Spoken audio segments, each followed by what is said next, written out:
Very good morning to all of you. स्वागत है आपका आपके अपने चैनल बिलीव बायोलॉजी में। आज हमारा ये सेकंड क्लास है DSSB के लिए।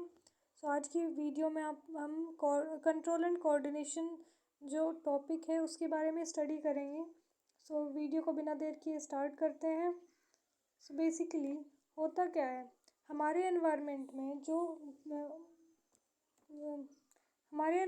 जो भी स्टिमुलस मिलता है उसके अकॉर्डिंग रिएक्शन की जाती है हमारी बॉडी के द्वारा। जो ऑर्गेनिज्म रिएक्शन से देते हैं वो किसके थ्रू देते हैं, वो देते हैं जब उनकी नर्वस सिस्टम से सिग्नल जाते हैं। जैसे कि अगर आपने कुछ गर्म मतलब कि कोई हीटेड कंटेनर है, कोई गर्म कंटेनर है, कोई गर्म बर्तन है, उसे छू लिया तो आप क्या करेंगे, झटके के साथ में अपना हाथ वहाँ से हटा लेंगे।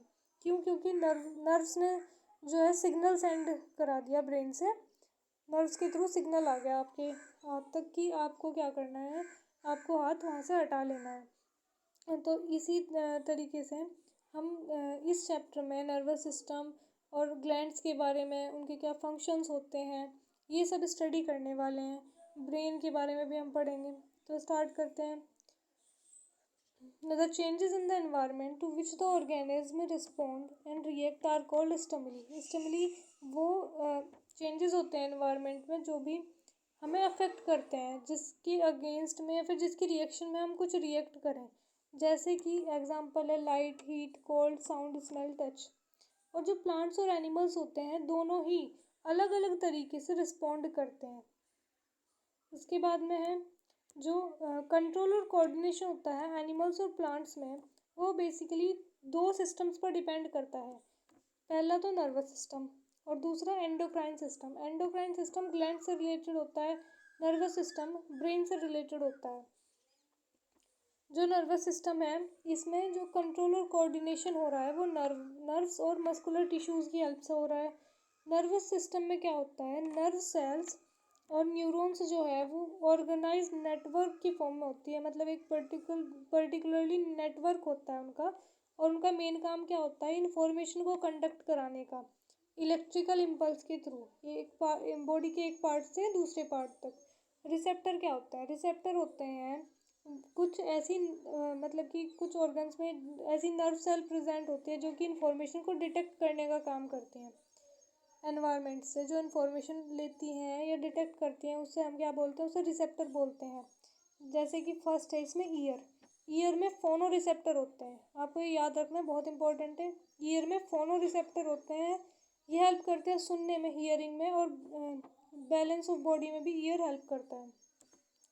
उसके बाद में आइज़ में जो है वो फोटो रिसेप्टर होते हैं। कौन से रिसेप्टर होते हैं, फोटो रिसेप्टर होते हैं। ये देखने में हेल्प करता है। स्किन जो है उसमें थर्मो रिसेप्टर होते हैं और ये हीट और कोल्ड में, मतलब हीट और कोल्ड का पता लगने में हेल्प करता है, और टच इसी से पता लगता है। नोज़ जो है उसमें ऑल्फैक्टरी रिसेप्टर होता है और ये स्मेल डिटेक्शन में हेल्प करता है। टंग जो है उसमें गस्टेटरी रिसेप्टर होते हैं जो कि टेस्ट डिटेक्शन में हेल्प करता है। टेस्ट का पता टंग की वजह से चलता है। उसके बाद में है न्यूरॉन जो है नर्वस सिस्टम की स्ट्रक्चरल और फंक्शनल यूनिट है। क्या है, स्ट्रक्चरल और फंक्शनल यूनिट है नर्वस सिस्टम की। ये डायग्राम है न्यूरॉन का, ये बहुत इंपॉर्टेंट है, आप इसे ध्यान से देखिएगा। इसमें यहाँ पे देखिए तो है डेंड्राइट्स, लेबलिंग के लिए भी पूछ लेते हैं।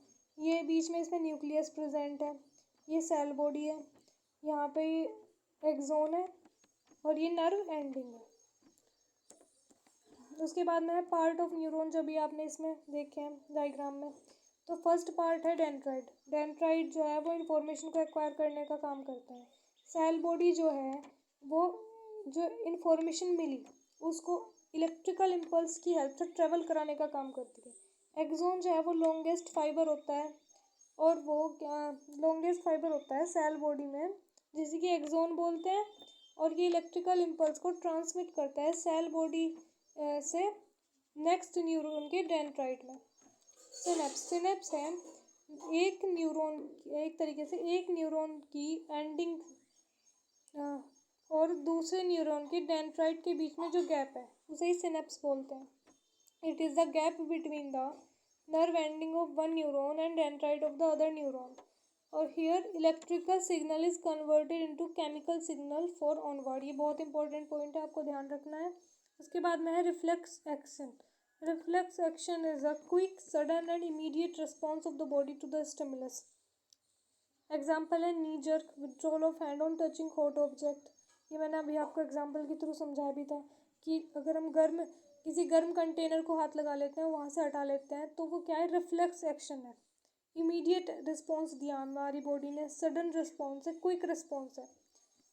उसके बाद में रिफ्लेक्स आर्क। रिफ्लेक्स आर होता है वो पाथवे जिसमें जो नर्व इम्पल्स है, जिसके through nerve impulse reflex action करती हैं, उस पाथवे को बोलते हैं reflex arc. The pathway through which nerve impulse pass during reflex action is called reflex arc. So basically इसमें देखिए यहाँ पे क्या हुआ, कोई स्टिमुलस मिला हीट का, उसे स्किन ने रिसीव करा स्किन ने, फिर वो स्पाइनल कॉर्ड में गया सिग्नल, वहाँ से इफेक्टर ऑर्गन मसल्स के थ्रू सिग्नल गया, रिस्पॉन्स मिला कि हाथ वहाँ से हटा लेना। ये प्रोसीजर होता है और इसे बोलते हैं रिफ्लेक्स आर्क। मतलब जिस पाथवे से होकर गुजरा उसे बोलते हैं रिफ्लेक्स आर्क, और जो रिएक्शन दिया गया उसे रिफ्लेक्स एक्शन बोलते हैं। जो रिस्पॉन्स है वो मेनली 3 तरीके से होते हैं, वॉलंटरी रिस्पॉन्स, इनवॉलंटरी रिस्पॉन्स और रिफ्लेक्स एक्शन। तो जो वॉलंटरी है वो तो ब्रेन के कंट्रोल में होते हैं, जैसे कि बोलना, लिखना, ये सब। इनवॉलंटरी है जो कि मिड और हिंड ब्रेन के कंट्रोल में होते हैं। बोल सकते हैं कि जो हमारे कंट्रोल में नहीं होते, या फिर वॉलंटरी वो जो फोर ब्रेन के कंट्रोल में होते हैं। ब्रेन के 3 पार्ट होते हैं, मिड ब्रेन, हिंड ब्रेन और फोर ब्रेन। और इनवॉलंटरी वो जो मिड और हिंड ब्रेन के कंट्रोल में होते हैं, जैसे कि heart beat, vomiting, respiration. Reflex action जो है वो कंट्रोल कर जाता है स्पाइनल कॉर्ड के द्वारा, जैसे कि गर्म चीज़ को छूने के बाद में हाथ वहाँ से एकदम से हटा देना। और रिफ्लेक्स एक्शन की ज़रूरत क्या होती है, कुछ सिचुएशंस ऐसी होती हैं जिसमें अगर हम एक जल्दी के साथ में जल्दी के साथ में अगर हम रिस्पॉन्स नहीं देते हैं तो क्या होगा, हमारी बॉडी को उससे हार्म पहुंच सकता है। और ये जो रिस्पॉन्स है ये स्पाइनल कॉर्ड से जनरेट होते हैं, ब्रेन से नहीं होते हैं। जो ह्यूमन नर्वस सिस्टम है वो 2 तरीके का होता है, CNS सब सेंट्रल नर्वस सिस्टम, और PNS peripheral nervous system. CNS के अंदर हम पढ़ते हैं ब्रेन और स्पाइनल कॉर्ड के बारे में, और PNS के अंदर पढ़ते हैं क्रेनियल नर्व्स और स्पाइनल नर्व्स के बारे में। क्रेनियल नर्व्स जो है वो ब्रेन से अराइज होती हैं, और स्पाइनल नर्व जो है वो स्पाइनल कॉर्ड से अराइज होती है। ह्यूमन ब्रेन जो है, ब्रेन कोऑर्डिनेटिंग सेंटर है बॉडी का, और इसके 3 मेजर पार्ट है, फोर ब्रेन, मिड ब्रेन और हिंड ब्रेन। फोर ब्रेन जो है वो मोस्ट कॉम्प्लेक्स और स्पेशलाइज्ड पार्ट है ब्रेन का, और इसी के अंदर क्या होता है, सेरिब्रम होता है। बहुत इंपॉर्टेंट चीज़ें हैं, आप ध्यान रखिएगा, ध्यान से पढ़िएगा। फोर ब्रेन जो है कॉम्प्लेक्स और स्पेशलाइज्ड पार्ट होता है, और इसमें ही सेरिब्रम होता है। इसका मेन फंक्शन क्या होता है, सोचने का काम यही ब्रेन करता है। अब अगर आप कुछ भी सोच पा रहे हैं तो किस वजह से सोच पा रहे हैं, फोर ब्रेन की हेल्प से, और यहीं पे क्या होता है, सेरिब्रम होता है। ये वॉलेंट्री एक्शंस को कंट्रोल करने का काम करता है। मीन्स जो कुछ भी आप कर रहे होते हैं अपनी इच्छा से, वो सब कौन कंट्रोल कराता है, फोर ब्रेन कंट्रोल कराता है। इन्फॉर्मेशन को स्टोर करने का काम भी इसी ब्रेन का होता है। जैसे कि जो भी आप याद रख पा रहे हैं, आप पढ़ रहे हैं अभी आप, और आप इसे याद रखने की कोशिश करेंगे या फिर याद रखेंगे भी, तो ये किस वजह से होगा, ये फोर ब्रेन की वजह से होगा। सेंसरी इम्पल्स को रिसीव करने का काम यही करता है।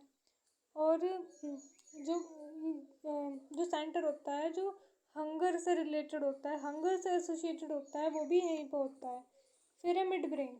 मिड ब्रेन जो है वो इनवॉल्यूंटरी एक्शंस को कंट्रोल करता है। मीन्स जो हमारे बस में नहीं होते, जो एक्शंस हमारे हाथ में नहीं होते, मिड ब्रेन उन्हें कंट्रोल करने का काम करता है। जैसे कि चेंज इन प्यूपिल साइज। प्यूपिल साइज जैसे कि आप रोशनी से अंधेरे वाले कमरे में आए तो प्यूपिल का साइज जो है वो बढ़ जाएगा, तो ये हमारे कंट्रोल में नहीं होता। दूसरा reflex movement of head, neck and trunk, मतलब अचानक से जो मूवमेंट होता है, ये सब हमारे कंट्रोल में नहीं होते। उसके बाद में हिंड ब्रेन। हिंड ब्रेन के 3 पार्ट होते हैं। फर्स्ट होता है सेरेबेलम, दूसरा मेड्यूला और तीसरा पोन्स। सेरेबेलम जो है वो पोस्चर और बैलेंस को कंट्रोल करता है, और प्रिसीजन ऑफ वॉलेंट्री एक्शन, मतलब हम जो वॉलेंट्री एक्शन है वो कितने अच्छे तरीके से कर पा रहे हैं, वो भी काम सेरेबेलम ही करता है। जैसे कि पेन उठाना, पेन पकड़ना, ये हम कितने अच्छे से कर पा रहे हैं। दूसरा है मेड्यूला। मेड्यूला जो है इनवॉल्यूंटरी एक्शंस को कंट्रोल करता है, जैसे कि blood pressure, salivation, vomiting. Pons जो है इनवॉल्यूंटरी एक्शंस को कंट्रोल करता है, रेस्पिरेशन को रेगुलेट करने का काम भी करता है। फिर यहाँ पे ब्रेन का डायग्राम दिया हुआ है। मैंने आपको ये सभी पार्ट जो है वो अच्छे तरीके से पढ़ा दिए हैं। आपको क्या करना है, एक बार डायग्राम को देख लेना और रिवाइज करने की कोशिश करनी है। उसके बाद में protection of brain and spinal cord. जो ब्रेन है वो प्रोटेक्ट करा जाता है। Brain is protected by a fluid filled balloon which act as shock absorber and is enclosed in cranium, skull और ब्रेन बॉक्स। ब्रेन को प्रोटेक्ट करा जाता है फ्लूइड फिल्ड बैलून के द्वारा, जो कि शॉक एब्जॉर्बर का काम करता है और क्रेनियम के अंदर होता है, स्कल या फिर ब्रेन बॉक्स भी जिसे बोलते हैं। स्पाइनल कॉर्ड जो है वो वर्टिब्रल कॉलम के अंदर होती है। वर्टिब्रल कॉलम स्पाइनल कॉर्ड को एक तरीके से बोल सकते हैं प्रोटेक्ट करने का काम करता है। अब है coordination between nervous and muscular system. So basically देखिए होता क्या है, कोई स्टिमुलस मिला कोई, वो सेंस ऑर्गन ने स्टिमुलस रिसीव करा। जो सेंसरी नर्व है वो जो सिग्नल है सीएनएस के पास में पहुंचाएगी। सीएनएस इंफॉर्मेशन को रिसीव करेगा, उसे आगे भेजेगा, डिसीजन लेगा और रिस्पॉन्स देगा। रिस्पॉन्स बनेगा। रिस्पॉन्स जो है वो मोटर नर्व के थ्रू मसल्स के पास में जाएगा। मसल्स के पास में रिस्पॉन्स जाने के बाद में मसल्स प्रोटीन्स जो है उनका रीअरेंजमेंट होगा और मसल्स शॉर्टन हो जाएंगी, रिस्पॉन्स मिलेगा। फिर है लिमिटेशन ऑफ इलेक्ट्रिक कम्युनिकेशन या फिर नर्वस सिस्टम। जो इलेक्ट्रिक इम्पल्स है वो सिर्फ उन्हीं सेल्स तक पहुंच सकती है जहाँ पे नर्वस सिस्टम है। ये लिमिटेशन में आता है नर्वस सिस्टम के। After generation and transmission of an electrical impulse the cell takes some time to reset its mechanism before transmitting another impulse. So cells can not continuously create and transmit impulse. मतलब कि लगातार impulse create और transmit नहीं कर सकती cell. एक impulse को transmit करने के बाद में सेल को थोड़ा सा रेस्ट चाहिए होता है। और जो प्लांट्स है उसमें कोई भी नर्वस सिस्टम नहीं होता। केमिकल कम्युनिकेशन क्या होता है? केमिकल कम्युनिकेशन है ये जो इलेक्ट्रिकल कम्युनिकेशन के थ्रू जितनी भी लिमिटेशन है उन सब से बाहर निकलने, उन सब से बचने, उन सब से ओवरकम करने का जो प्रोसेस है उसे केमिकल कम्युनिकेशन बोला जाता है। यहाँ तक आपको क्लियर होगा। ये कोऑर्डिनेशन इन ह्यूमन हम पढ़ चुके हैं। अब कोऑर्डिनेशन प्लांट की बात करते हैं। तो बेसिकली जो प्लांट है, प्लांट में दो तरीके से मूवमेंट होते हैं। एक तो इंडिपेंडेंट ऑफ ग्रोथ, जो ग्रोथ पे डिपेंड नहीं करते। दूसरा dependent on growth. So first है जो इंडिपेंडेंट ऑन ग्रोथ, उसमें क्या है कि अचानक से रिस्पॉन्स होना किसी भी स्टिमुलस पे। जो प्लांट है वो यूज़ करता है electrical chemical means to convey information from cell to cell. Plants जो है वो इलेक्ट्रिकल केमिकल मीन्स को यूज़ करता है इंफॉर्मेशन को कन्वे करने के लिए एक सेल से दूसरी सेल में। और जो मूवमेंट होता है, सेल जो अपनी शेप को चेंज कर लेती है by changing the amount of water in them and resulting in swelling and shrinking of cell. मतलब सेल या तो सिकुड़ जाती है या फिर फूल जाती है अपनी मतलब कि सेल क्या करती है, वाटर का अमाउंट चेंज करके खुद की शेप में चेंज ले आती है, जिसके थ्रू मूवमेंट होता है। एग्जाम्पल है drooping of leaves of touch me not plant. जो छुई मुई का जो पौधा बोलते हैं ना कि जो अगर उसे टच कर ले उसकी लीव्स को तो वो मुरझा जाता है, ऐसा। उसके बाद में है सेकेंडरी डिपेंडेंट ऑन ग्रोथ। जो मूवमेंट्स डिपेंड करते हैं ग्रोथ पे, तो इन मूवमेंट्स को बोला जाता है ट्रोपिक मूवमेंट्स। ये डायरेक्शनल मूवमेंट होते हैं। इसमें देखिए टेंड्रिल्स जो है वो the part of tendril away from the object grows more rapidly as compared to the part near the object. This causes circulating of tendrils around the object. मतलब जहाँ पे कोई ऑब्जेक्ट होता है टेंड्रिल वहाँ ज़्यादा आसानी से ग्रो कर जाता है कंपैरिजन अगर करें वहाँ का जहाँ पे कोई भी ऑब्जेक्ट नहीं है। फोटोट्रोपिज्म होता है मूवमेंट टुवर्ड लाइट। फोटो का मतलब लाइट होता है, तो यहाँ से आप याद रख सकते हैं। ट्रोपिज्म मूवमेंट होता है और फोटो मतलब लाइट। जियोट्रोपिज्म होता है मूवमेंट टुवर्ड या फिर अवे फ्रॉम ग्रेविटी, मतलब ग्रेविटी का इफेक्ट पड़ना मूवमेंट पे। कीमोट्रोपिज्म होता है growth of pollen tube toward ovule, ovule की तरफ पोलन ट्यूब की ग्रोथ होना। और हाइड्रोट्रोपिज्म होता है movement toward water. Hydro means water होता है। प्लांट हार्मोन है कुछ केमिकल कंपाउंड जो कि कोऑर्डिनेशन में हेल्प करते हैं, ग्रोथ में हेल्प करते हैं, डेवलपमेंट में हेल्प करते हैं और रेस्पॉन्सेज में हेल्प करते हैं। मेन ग्रोथ हार्मोन है, ये 4 जो हार्मोन दिए हुए हैं वो मेन प्लांट हार्मोन, जैसे कि ऑक्सिन, जिब्रेलिन, साइटोकाइनिन और एब्सिसिक एसिड। ऑक्सिन का काम क्या होता है, फिर कहाँ पे प्रेजेंट होता है, उसके बारे में जान लेते हैं। ऑक्सिन जो है शूट टिप पे प्रेजेंट होता है, ये सेल्स को लंबा होने में हेल्प करता है और फोटोट्रोपिज्म में भी ये इन्वॉल्व होता है। फोटोट्रोपिज्म एक तरीके से बोल सकते हैं, इससे इफेक्ट करता है। जिब्रेलिन जो है वो ग्रोथ में हेल्प करता है स्टेम की। साइटोकाइनिन सेल डिवीजन को प्रमोट करता है और ये फ्रूट और सीड में काफ़ी अच्छे अमाउंट में प्रेजेंट होता है। एब्सिसिक एसिड जो है वो ग्रोथ को रोकने का काम करता है और ये स्ट्रेस हार्मोन होता है। लीव्स वगैरह को झड़ने का काम भी एब्सिसिक एसिड की वजह से ही होता है। हॉर्मोन्स एनिमल्स में कौन कौन से होते हैं, तो हॉर्मोन्स वो केमिकल सब्सटेंस होते हैं जो कि किसी भी लिविंग ऑर्गेनिज्म की एक्टिविटीज़ को कोऑर्डिनेट करने का काम करते हैं। अब बात करते हैं एंडोक्राइन ग्लैंड की। एंडोक्राइन ग्लैंड वो ग्लैंड होती है जो अपना सीक्रेशन डायरेक्टली ब्लड में सीक्रेट करती है, फिर ब्लड में या इनमें कोई भी डक्ट प्रेजेंट नहीं होती, डायरेक्टली जो सीक्रेशन है वो ब्लड में चला जाता है। सो फर्स्ट एग्जांपल है थायरोक्सिन। थायरोक्सिन है हार्मोन का नाम, ग्लैंड से रिलीज हुआ थायराइड से, लोकेशन है नेक या फिर थ्रोट रीजन और इसका फंक्शन होता है regulation of metabolism of carbohydrate, fat and protein. उसके बाद में सेकंड है ग्रोथ हार्मोन। ग्रोथ हार्मोन जो है वो पिट्यूटरी ग्लैंड, जिसे कि मास्टर ग्लैंड भी बोलता है, वहाँ से सीक्रेट होता है और ये मिड ब्रेन में होती है पिट्यूटरी ग्लैंड और इसका काम रेगुलेट करना होता है ग्रोथ और डेवलपमेंट को। फिर है एड्रेनलिन।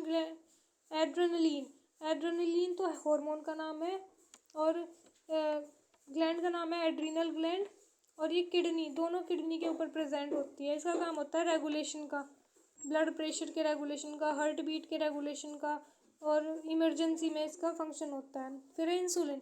इंसुलिन जो है पैनक्रियाज से सीक्रेट होता है और पैनक्रियाज स्टमक के नीचे वाले पार्ट में प्रेजेंट होता है। ये ब्लड शुगर लेवल को रिड्यूस और रेगुलेट करने का काम करता है। फिर है सेक्स हार्मोन। इसमें 2 एग्जांपल दिए गए, टेस्टोस्टेरोन इन मेल और एस्ट्रोजन इन फीमेल। टेस्टोस्टेरोन जो है वो टेस्टिस में प्रेजेंट होता है और टेस्टिस जो है वो लोअर एब्डोमिनल एरिया में प्रेजेंट होती है और इनमें कई सारे चेंजेस होते हैं इन दोनों ही हार्मोन में प्यूबर्टी के टाइम पे। जो एस्ट्रोजन होता है वो ओवरीज में प्रेजेंट होता है, ये भी लोअर एब्डोमिनल एरिया में प्रेजेंट होता है और इसमें भी कई सारे चेंजेस होते हैं प्यूबर्टी के टाइम पे। अब ह्यूमन एंडोक्राइन ग्लैंड्स का जो है वो डायग्राम दिया गया है, जैसे कि जो हाइपोथैलेमस है वो यहाँ पे प्रेजेंट है, पिट्यूटरी जो है वो यहाँ प्रेजेंट है मिड ब्रेन में, थायराइड नेक रीजन में प्रेजेंट है, पैराथायराइड ग्लैंड भी थायराइड के पास में प्रेजेंट होती है, थाइमस यहाँ पे प्रेजेंट है, पैनक्रियाज स्टमक से नीचे प्रेजेंट है, एड्रिनल किडनी के ऊपर प्रेजेंट है, टेस्टिस मेल में और ओवरी फीमेल में। ये मैं आपको पीडीएफ प्रोवाइड करा दूंगी, आप देख लीजिएगा इसमें। नेक्स्ट है थायरोक्सिन हार्मोन के बारे में थोड़ा सा बताया गया है। Iodised salt is necessary because iodine mineral is essential part of thyroxine hormone secreted by the thyroid gland. Thyroid gland के द्वारा जो थायरोक्सिन हार्मोन सीक्रेट कर जाता है उसका इम्पोर्टेंट पार्ट होता है आयोडीन। इसीलिए आपने अगर एडवर्टीजमेंट वगैरह भी देखा होगा कि आयोडीन युक्त नमक खाना चाहिए, तो आयोडाइज्ड सॉल्ट बोलते हैं वो लेना चाहिए, वो अपनी डाइट में शामिल करना चाहिए, जिससे कि जो थायराइड ग्लैंड से रिलेटेड प्रॉब्लम है वो ना हो। थायरोक्सिन हेल्प करता है कार्बोहाइड्रेट के मेटाबॉलिज्म में, फैट के मेटाबॉलिज्म में, प्रोटीन के मेटाबॉलिज्म में और हमें कंज्यूम करना चाहिए आयोडाइज्ड सॉल्ट को, जिससे कि थायराइड ग्लैंड की प्रॉपर फंक्शनिंग हो। इसकी डिफिशियंसी से गॉइटर डिसीज़ होती है, यानी कि स्वेलन नेक, मतलब कि जो गर्दन है वो फूल जाती है, सूजन आ जाती है गर्दन में। फिर है इस चैप्टर में डायबिटीज़ के बारे में बताया गया है। डायबिटीज़ बेसिकली यहाँ पे इंसुलिन के फंक्शन के बारे में बात की जाएगी। तो डायबिटीज़ जो है जिसमें कि ब्लड शुगर लेवल जो है वो इंक्रीज़ हो जाता है, ब्लड का जो शुगर लेवल है वो इंक्रीज़ हो जाता है। इसका रीज़न क्या है? इसका रीज़न है इंसुलिन हार्मोन की डिफिशियंसी होना। इंसुलिन पैनक्रियाज के द्वारा सीक्रेट कर जाता है और ब्लड शुगर लेवल को कंट्रोल करने का काम करता है। डायबिटीज़ के ट्रीटमेंट में होता है इंसुलिन हार्मोन के इंजेक्शन लगाए जाते हैं पेशेंट को। फिर है फीडबैक मैकेनिज्म। फीडबैक मैकेनिज्म ये है कि द एक्सेस और deficiency of hormone has a harmful effect on our body. मतलब कि अगर हार्मोन ज़्यादा हो जाए तब भी प्रॉब्लम है, कम हो तो तब भी प्रॉब्लम है। तो एक फीडबैक मैकेनिज्म होता है हार्मोन के लेवल को कंट्रोल रखने के लिए। फीडबैक एग्जांपल जिसमें दिया गया है पैनक्रियास से रिलेटेड, इंसुलिन हार्मोन से रिलेटेड। तो feedback mechanism to control the sugar level in blood are as follows. तो यहाँ पे आप देख सकते हैं, तो यहाँ पे देखिए, सपोज कीजिए क्या हुआ, किसी इंसान की बॉडी में ब्लड शुगर लेवल जो है वो बढ़ गया। तो वहाँ पे इंसुलिन का सीक्रेशन बढ़ गया ताकि रेगुलेशन में आ जाए ब्लड शुगर लेवल। फिर क्या हुआ, इंसुलिन का सीक्रेशन हो रहा था, नॉर्मल से ज़्यादा हुआ, ब्लड शुगर लेवल कंट्रोल में आ गया, लेकिन तब भी इंसुलिन सीक्रेट हो रहा था। फिर क्या हुआ, इंसुलिन इतना सीक्रेट हुआ कि ब्लड शुगर लेवल डाउन चला गया। ब्लड शुगर लेवल डाउन चला गया तो एक तरीके से फीडबैक सेंड हुआ स्विच ऑफ करने के लिए इंसुलिन के सीक्रेशन को। ये जो फीडबैक गया ये पैनक्रियाज की सेल्स ने डिटेक्ट करा और जो सिंथेसिस है इंसुलिन का वो कम हुआ, जिससे कि ब्लड शुगर लेवल दोबारा से कंट्रोल में आ जाए। पहले ब्लड शुगर लेवल बढ़ा था जिसकी वजह से इंसुलिन की अमाउंट भी बढ़ी बॉडी में, इंसुलिन की अमाउंट बढ़ी, फिर ब्लड शुगर लेवल कंट्रोल हो गया, लेकिन उसके बाद भी इंसुलिन बन रहा था बॉडी में, जिसकी वजह से ब्लड शुगर लेवल कम चला गया, डाउन चला गया।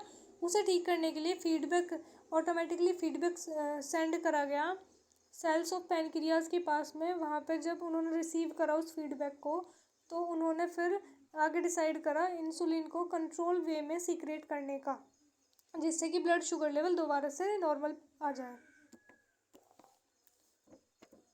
इसके बाद में यहाँ पे मैंने आपको इस पीडीएफ में कंट्रोल एंड कोऑर्डिनेशन के कुछ एमसीक्यू दिए हैं जिन्हें आपको सॉल्व करने हैं, और इनके जो आंसर्स हैं वो मैं आपको नेक्स्ट जो टॉपिक कराऊंगी उसकी पीडीएफ के साथ में अटैच दूंगी। जैसे कि इससे पहले जो चैप्टर कराया था मैंने वो था लाइफ प्रोसेसेस, तो उसकी जो आंसर की है वो मैंने इस पीडीएफ के साथ में अटैच कर दी है। आप इसके साथ में देख सकते हैं, प्रैक्टिस कर सकते हैं, रिवाइज कर सकते हैं। और आज का जो ये चैप्टर है इसमें इतना ही था। ये जो टॉपिक है आपका पूरा हुआ। ये बहुत इम्पोर्टेंट टॉपिक है, आप अच्छे से इसे रिवाइज कीजिएगा और तब तक पढ़ते रहिए, मोटिवेटेड रहिए, प्रिपरेशन करते रहिए। And thank you, that's all for today. मिलते हैं नेक्स्ट वीडियो में। Thank you, have a nice day.